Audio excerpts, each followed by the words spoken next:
Hey everyone and welcome back to another video. In today's video, I'll show you how to delete Instagram account. Firstly, you need to open your Instagram app. Make sure to log in to your account that you want to delete. On the bottom right corner, tap on profile icon. Now you'll get to enter on your Instagram account. On the top right corner, tap on three-lined icon. And here you need to tap on settings and privacy. When you enter on settings and privacy, tap on account center. Here you got the different options. Tap on personal details. Now you need to tap on account ownership and control. Here you got the option of deactivation or deletion. Tap on it. Now you need to tap on your Instagram account.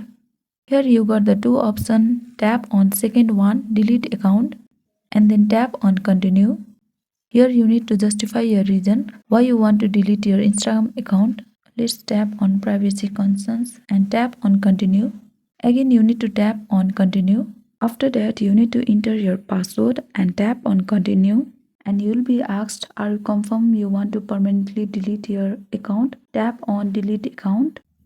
And this is how you delete your Instagram account. Thank you for watching.